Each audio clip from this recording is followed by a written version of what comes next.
ભાઈઓ બહેનો ને ટાબરિયા, આજે મારે તમને છે ને શિખામણ ઉપર શિખામણ આપવી છે.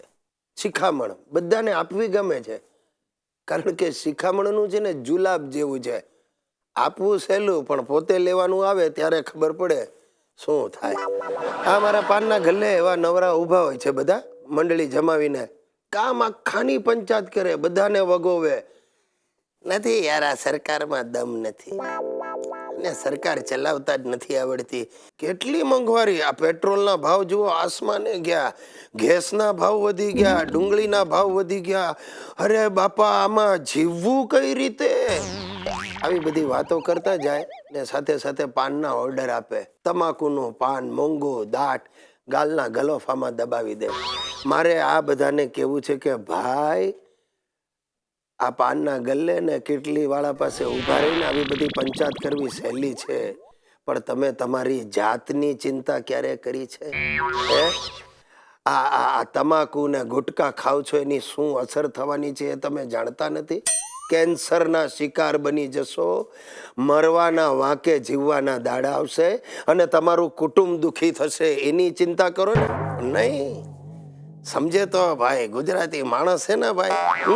અમારા દાદાએ મને કહેતા SSC માં તો, હાલા તું બહુ નબળો, ખીરીસિયા તું સાવ ડફોળ, પ્રિલિમમાં 55% લઈ આવ્યો.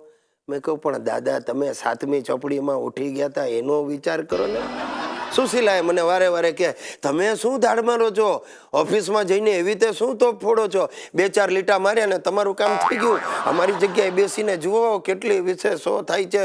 અમારે વાસણ ઉટકવાના, રસોઈ બનાવવાની, છોકરા જણવાના, આ બધું કરીને દેખાડો. મેં કહ્યું પણ સુશીલા, હું છોકરા કઈ રીતે જણો? પણ એના મગજમાં વાત ઉતરે તો ને. અરે ભાઈ, આવું છે. પણ મારી મૂળ વાત એ છે કે વ્યસન, અને એમાં આ તમાકુનું વ્યસન, એનાથી આપણે દૂર રહેવાની જરૂર છે સાહેબ. તમારી જાત માટે નહીં તો તમારા બાળકો માટે, ફેમિલી માટે પણ આ કરવું જરૂરી છે. એક વાત યાદ રાખજો સાહેબો, માણસ પહેલા આદત પાડે છે અને પછી એ જ આદત માણસને પાડે છે. એક નિર્ણય આજે લઈ લો કે તમે જો તમાકુનું વ્યસન છોડી શકો, એનો અર્થ એ કે તમે તમાકુને વાપર્યું, અને જો ન છોડી શકો તો તમાકુ તમને વાપરે છે. નક્કી તમારે કરવાનું છે.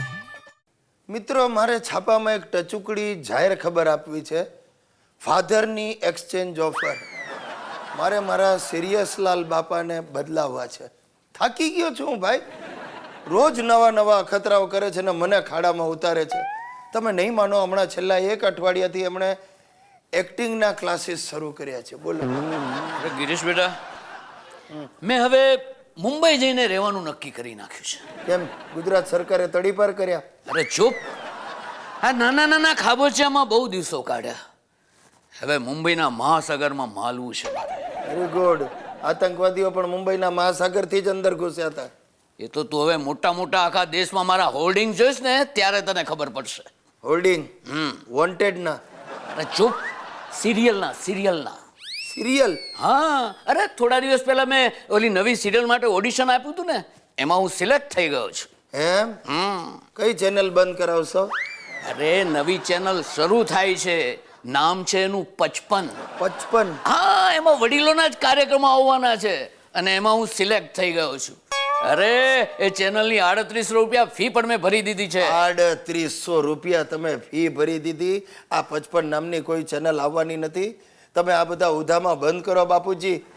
હા, અરે સિરિયલને છોડ ગિરીશ, થોડા વખત પછી ફિલ્મમાં આવીશ. અરે મારા અને બિપાશા બાસુના ફોટાઓ છપાશે. ફિલ્મમાં બિપાશા સાથે ફોટા નહીં હોય, હાર સાથે તમારા ફોટા હશે. હા, મને ખબર છે. રોજ તું મને ઉપર પહોંચાડવાના સપના જુએ છે, પણ હું ઉપર જવાનો નથી. હું મુંબઈ જવાનો છું અને ટૂંક સમયમાં તું મારી અને કેટરીના કૈફની ફિલ્મ જોશે, સમજો? કેટરીના કૈફ? પેલા કફ સાફ કરો ગળામાંથી. મિત્રો, આ મારા બાપાના મગજ પરથી કેટરીનાનો કૈફ ઉતારવા માટે જો તમારી પાસે કોઈ ઈલાજ હોય, તાબડતોબ મને જણાવો.